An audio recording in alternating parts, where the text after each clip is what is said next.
ni ikasbidean daramat 12 urte, 2 urtetatik, eta nire bigarren etxe bezalakoa da. Ikasbidean eretzat beti izan da neria. Euskararekin harreman estua izan nuen txikitatik ikastoratik, eta bizi izan genuen euskara gauza polit bat bezala, hizkuntz polit bat bezala. Lan hori eskertu behar zaio Diputazioari, Gasteizko euskalduntze prozesuan bera papel handi bat izan zuelako.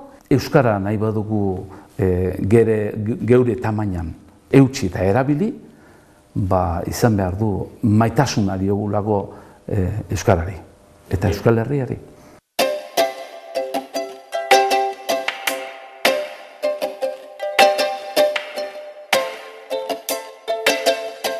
Ikasbidea errealitatea da.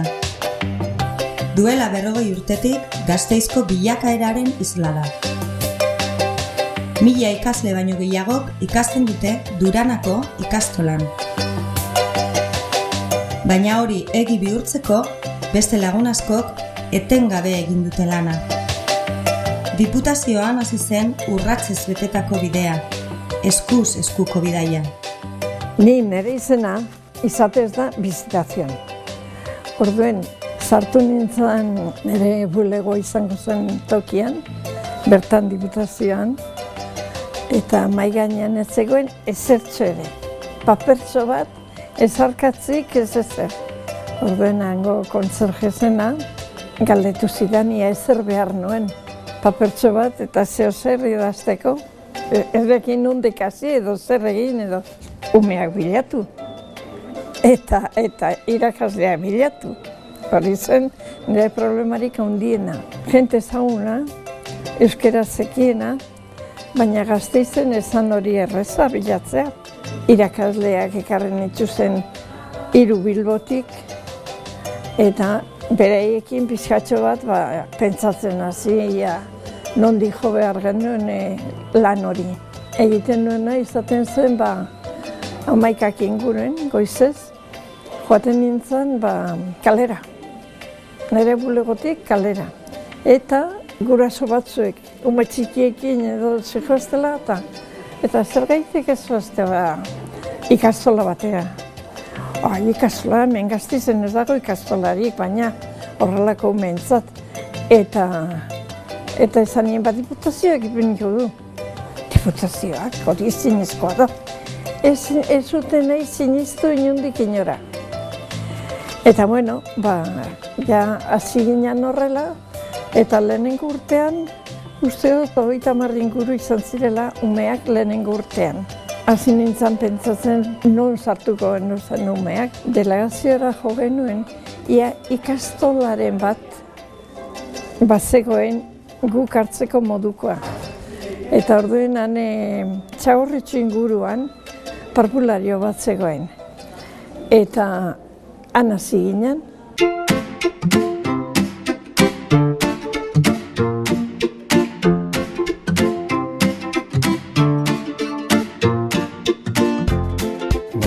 Lehenzinean egon nintzenean, orain, ni daukat 2 seme-alabe txikiak, eta unazek txikiena oraindik darama hori mantala eta guztiz, hori ni daukat oroipen hori, mantala eta guztiz, eta jolasten, eta egin ez askotan horitzen hartaz, baina ez da, ezer aldatu. Etxeak eta sotoak, horiek zeuden sotoak, berdin-berdinak daude.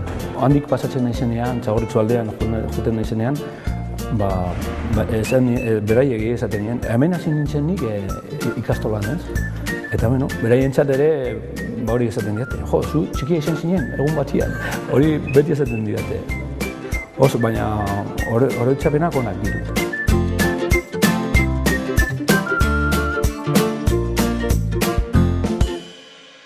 Eta horregon ginen uste dut 2 urte edo izan zirela.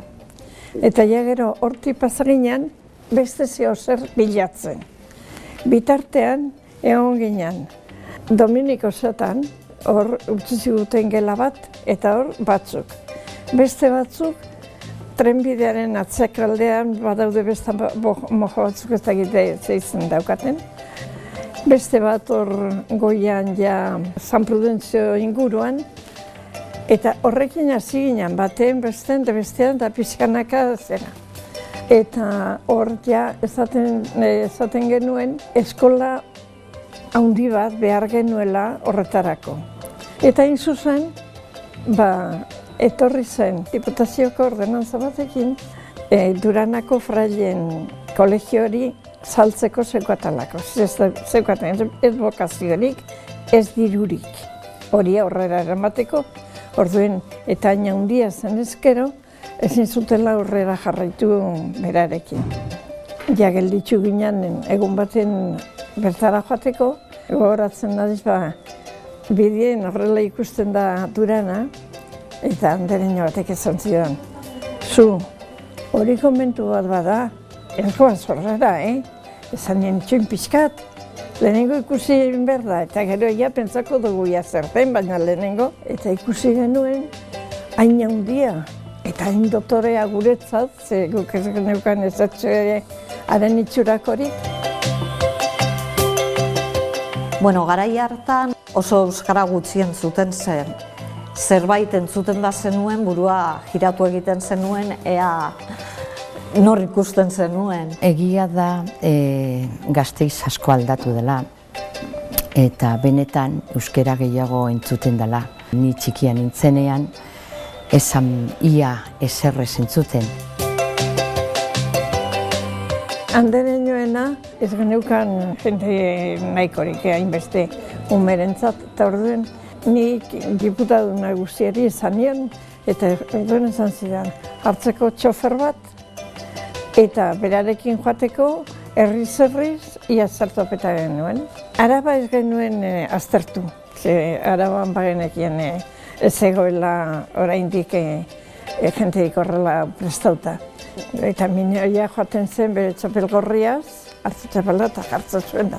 Antzi joan aurrera, txapela ipinita, joan ginen Bizkaiatik eta Gipuzkoatik. Herri txiki horietan, eta galdetzen genuen ia irakaslerik euskaldunak zirenak, eta hor tobaen itxuen nahiko. Asko bazekin euskara beraien etxean hitz egin da, baina alfabetatuta ez zeuden horrela. Prestatu genuen, hizkuntza eskolan, larun bat goizetan, klaseak ematea. Pizkanaka joan ziren euskarazko titulua ateratzen. Aitainakik, hori izan jesuita bat, horri eskatu nion gurasoentzat. Eta klaseak gurasoentzat goizez. Joaten ziren, ez asko, baina bai batzuk, zerbait ikastera, gero beraien numerekin etxean pixkatxo bat hitz egiteko, ze hemen ezen ezertxo ere egiten. Momentu hortan,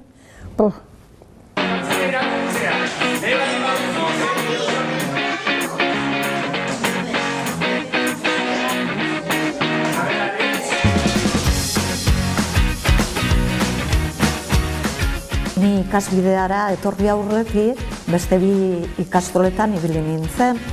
Lehenengo ikastola izan zen Salvatore Mitxelena Zarauzkoa, han urtebete egin nuen, eta gero San Nikolas ikastolara, Algortara joan ginen, eta han 6 urte egin nituen.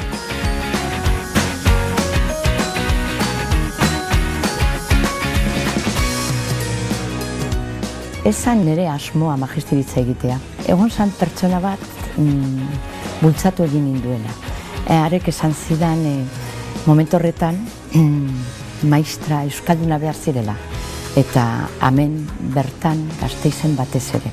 Eta magisteritza bukatu gabe, ondino, beste Gasteizko lehenengo ikastola Olabide zen horretatik deitu egin ninduten da egon nintzen 7 urtetan lan egiten. Eta jakin nuen hau martxan zegoela, bizirekin hitz egin nuen, eta azkenean izan zidan bai behar zutela jendea magisteritzarekin eta euskalduna. Bi baldintza hoie betetzen zuen jenderik gutxi zegoen hemen Gasteizen momentu horretan. Da horrela, hasi nintzen 1976an.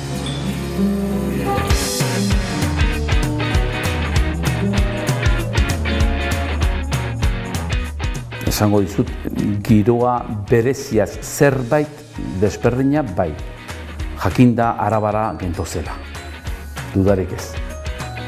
Baina umeak adin horretan, bai Algortan eta bai hemen Gasteizen, berdintsuak dira.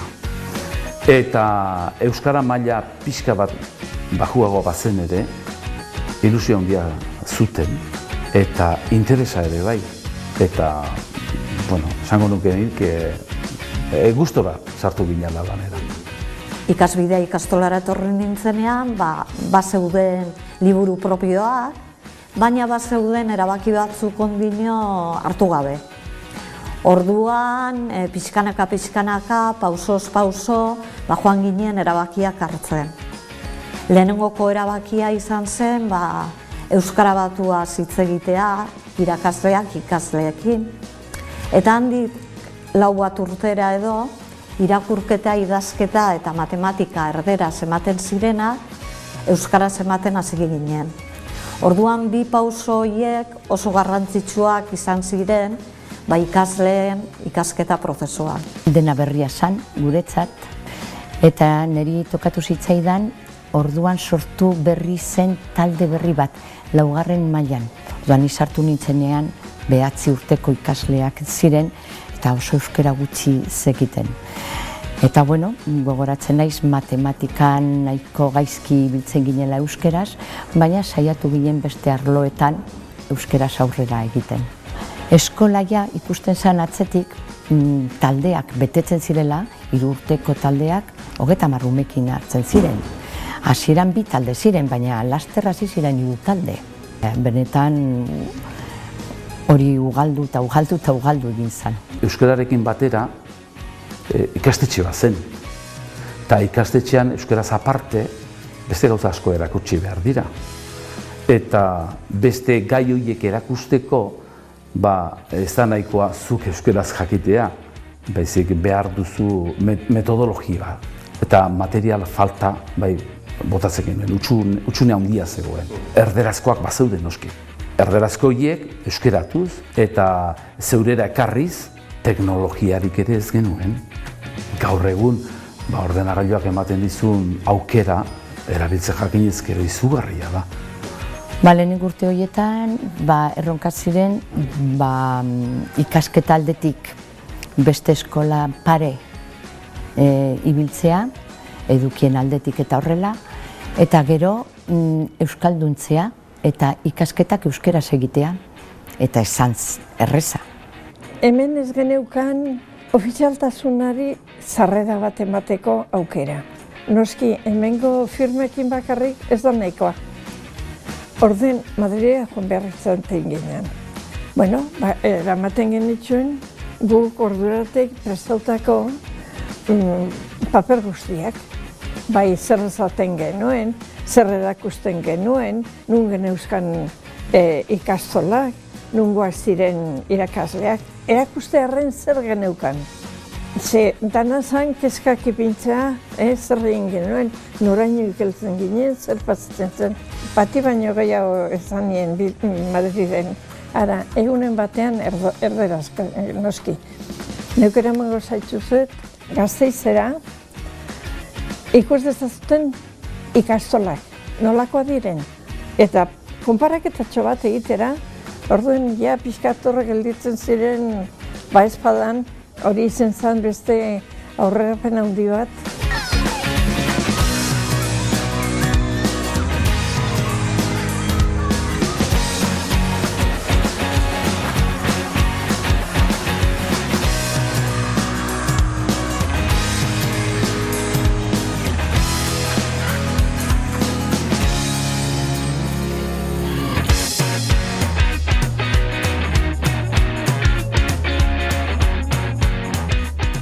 Txikitan oso pozgarria, oso posi bizi izan nintzen hemen ikastolan.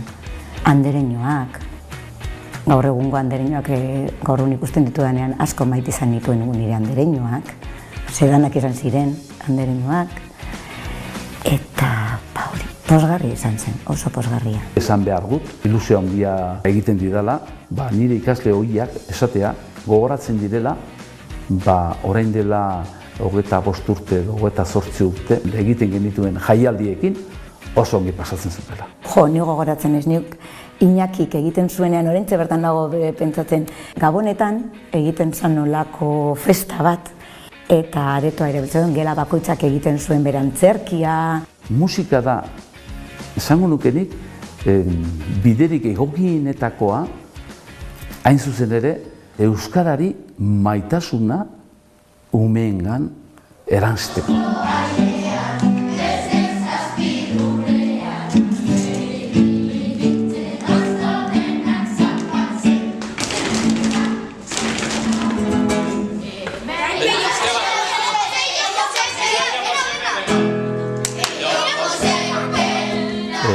Zapoz handia izan da, Maria bezalako ikasle bat, gaur egun irakasle ikastetxe berdina edukitzea. Horrek esan nahi du, orduan egindako lanak zerbait frutu txikiren bat bada ere eman duela, ez da? Oso garbi neukan nik hasieran aurrezkuntza egin nahi nuela, zen niri ume txikiak asko gustatzen zaizkit. Eta esan frogatuko dut, frogatu egin nuen, lehenengo praktikak egin nituen, lehenengo mailan, eta praktikak egin ondoren esan nuen, Anderen izan nahi. Eta Anderen bihurtu nintzen, ez? Irakaslea bihurtu nintzen. Eskolak ez du euskalduntzen, guztiz. Gehiena bai eta laguntzen du, euskara ikasten dute, baina beharrezkoa da familiaren laguntza eta familia oso garrantzitsua da. Nik horregatik uste dut txikitatik umeek sentitzen baldin badute euskara eta posgarria dela. Ni txikitatik beraiekin, urkotaunazekin, beti nabil beraiekin euskaraz hitz egiten. Eta oraindik niri beraiek ez didate euskaraz mintzatzen, baina uste dut urte bat barru edo 2 urte barru nirekin euskaraz hitz egingo dutela. Nire ama eta nire aita ez dira euskaldunak. Nire aitak adibidez ikusten nauenean ni nire seme alabai euskaraz hitz egiten denean ni badakit postu egiten dela. Nabaritzen zaio. Nire ere posgarria da. Ni adibidez nire aitek ez dakite euskaraz, orunik etxean beti erderaz hitz egin dut. Eta nire arrebak ere ezekien euskaraz eta ez zuen ikasi. Eta nire nahiak bai, ere ikastolan egon zen 2 urtez geroago. Nire etxean gaztelaniaz hitz egiten da, nire nebarekin ere askotan nire harremanan gaztelaniaz da, baina ere uste dut oso garrantzitsua txikitatik ikastea. Ez dauka zer ikusirik, ni txikia nintzenetik orain arte, noski. Nik badaukat anekdota bitxi bat, igande arratsalde batean, nire bi alabeekin joan nintzen Santa Barbara parkera, eta zegoen gizonezko bat bere alabarekin, ni nire bi alabeekin euskaraz hitz egiten eta bera ere berdin. Harrituta, hurbildu ginen bata bestearengana eta garai hartan oso euskara gutxi entzuten zelako, eta geroztik laguna gara eta lagun minak. Denporarekin Gasteizen bilakatu da, joan da, aberasten euskara mundu horretan. Zer izan zen beste momentu baten eta zer izan da gero, hor asko nabaitzen da. Euskara hori entzuten da, egia da, oraindik asko falta zaigula. Orain entzuten da asko, eta diputazioak hor ahalegin handia egin zuen, hainbeste ikastola sortzen, ez? Lehenengo ikasbidea, baina ikasbidea ondoren etorri ziren beste 7 edo 8 ikastola beratzetik oso denbora gutxian. Orain dela 20 urte euskaraz hitz egiteko Gasteizen zaila zen, baina orain uste dut jendea dakila, jende asko dagoela euskaraz hitz egiten.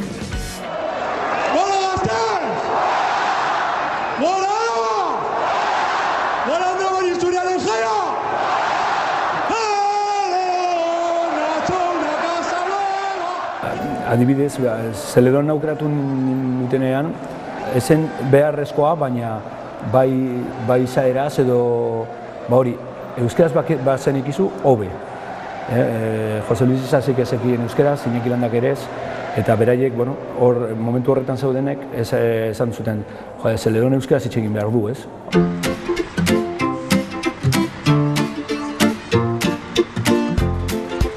Duranan egin ziren obra asko. diputazioari kostatu zaion obra guzti hori egina zegoena 26 milioi. Orduen bat zegoenan Lejarreta asko aurreratu genuen. Kostauta baina... Lehenengoko referentea hemen izango zen Olabide ikastola, baina gero beste diputazioak sortu zituen beste ikastola guztientzako referente bai izan dela, batez ere hasiera haietan. Neurea sentitu dut beti ikasbidea. 31 urte egin ditutan, noski. Zuzendaritzan 3 urtetan egon nintzen, gero berriz klasetara pasatu nintzen, eta 2 urtetan zuzendaritza taldean egon nintzen, baina ikasketa buru karguarekin.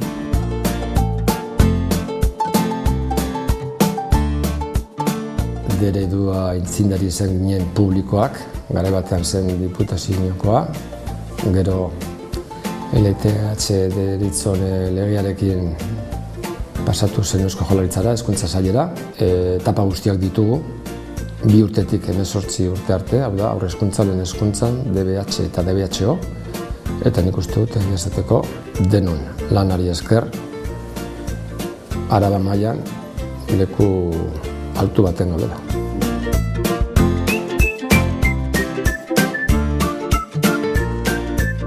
Ikasbidea ikastola oso handia da, ume asko gatoz ikastola honetara. Kaleko jendea badakite ikastola handia dela eta horrela, baina esaten dute oso urrun dagoela Gasteiztik. Orduan autobusa hartu behar denez eta guzti. Lehenengo orduan kontrolatu behar da garraioa, bigarren hezkuntzako garraioa, autobus guztiak, ordurako, herrikoak, hirikoak, gero 9etan berriro aurre hezkuntza eta lehen hezkuntzako garraioak ikasleak. 12 lenguzu ginen, ni nintzen helduena, dana pasatu izan gara ikastola honetatik. Ni gogoratzen ditut, nire lenguzin guztiak ikastolan, jolasten autobus guztietatik egon den. Autobusan lagun honak egiten zenun, ez? Azkenean egoten zinen berarekin, ordu erdi egoten zinen juteko, ordu jaisteko. Jende asko dago inplikatuta, irakasleak, ikasleak, erdozenteak, garraioa, jantokia, administrazioa, begiraleak, pertsonak.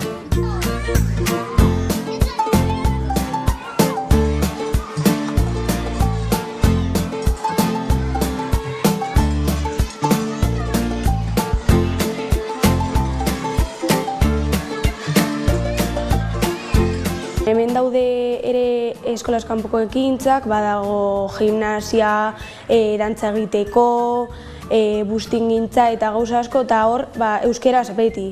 Ekintzak, antolatzen diren ekintzak, euskararen ingurukoak, ez bakarrik ikastola barruan noski, baina baita ere kanpoan, gizartean, kalean. Euskararekin lotuta badaude ekintzak Gasteizen, baina nik uste dut oraindik gehiago daudela gazteleraz euskaraz baino. Foru Aldundiak ere bultzatu beharko luke, udalek ere bultzatu beharko luke, eta are gehiago Araban, eta Araban euskara asko aurreratu da, baina oraindik asko falta zaio nolabait sendotzeko eta aurrera egiteko beldurrik gabe. Egia esan da, jende gehiena patioan gazteleraz hitz egiten du. Badaude batzuk hitz egiten dutela euskaraz, baina gehienek gazteleraz. Eta, suposatzen da guztiok euskaraz hitz egin beharko genuela, baina, azkenean ez gaudenez irakasleekin egiten dugu pixka bat nahi duguna. Ikastolen helburua edo euskara bultzatzen dugun helburua da euskara jendearen artean erabiltzea. Elebidunak danetako hizkuntzak ikastea, baina euskara batez ere gurea denez aurrera eramatea. Ikastolan euskeraz suposatzen da egon behar garela egun osoa hitz egiten, baina azkenean bakoitzak egiten du nahi dena, nik uste dut azkenean ikastolara bagatoz aprobetxatu behar dugula, aukera daukagula euskaraz hitz egiteko. Ikastolen bidez bebai egiten da lagunak egiten direla, familiak, eta orduan nolabait ere zabaldu egiten da euskara. Nik uste dut euskararekin aurre egiteko eta aurrera egiteko derrigorrezkoa dela denon implikazioa. Eta denona ikastolakoa noski, baina baita ere familiena, gurasoena, aitaren amarena. Berez zaila da Araban, eta ez badago denon implikazio denon parte hartzea, komplikatu izango da.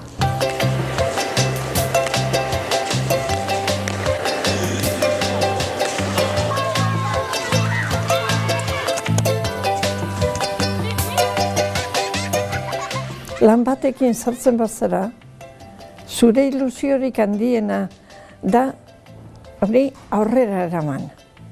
Eta hori da egin genuena. Handiagoan nintzenean, esan zidaten hori, ez egoela jantokirik, ez egoela ezer. Nire helburua bete dut, ni txikitatik nahi izan nuen irakasle izatea. Hezkuntzan 37, 18 egiten ari naiz. Ikusten dituzunean denak batera abesten, zurekin batera ikasitako abestiak, horrek zirrada berezi bat sortzen dit, dudarik ez, da momenturik unerik politena.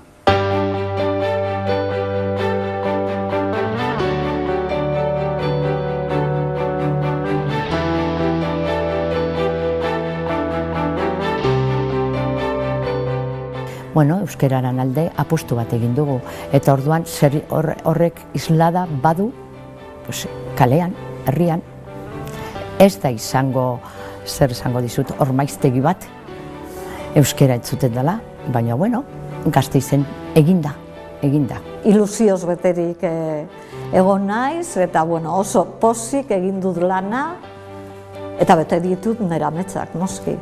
Aldatu egin dira gauzak onerako. Oraindik falta zaigu asko, baina aurrerapena egin dela darik gabe. Eta jende askori esker. Derrigorrez, baikorra izango gara eta aurrera egin behar dugu. Derrigorrez. Potroia jarri behar zituen hori egiteko eta montatzeko, ez? Eta azkenean begiratzen duzu atxera eta esaten duzu, lehenengoetakoak nintzen, hori, Araban ikastol batean egotean, De repente baten, badator mutil gazte bat hor, tente, hola, kaixo, nik astolakoa naiz. Baina nik ezin ezan zu zara Mikel edo Jon edo horrelako zea ziren.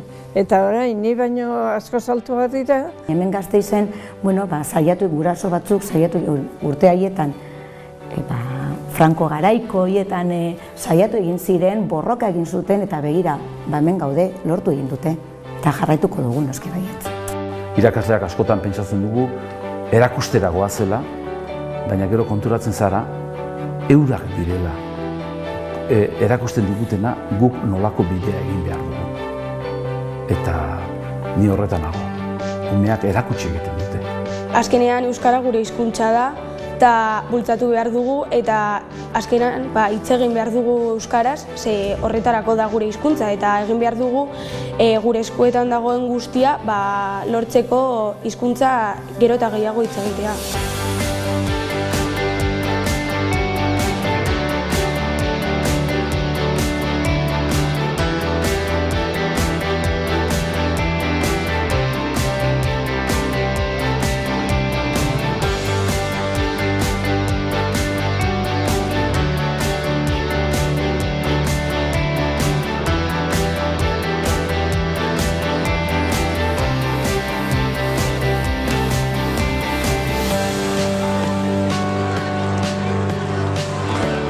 Bidaia ez da amaitu, ospatzeko baino ez da gelditu, arnaza hartzeko, iraganari begira eta iraganaz ikasteko, etorkizunean euskara eta hezkuntzaren alde gogoz jarraitzeko.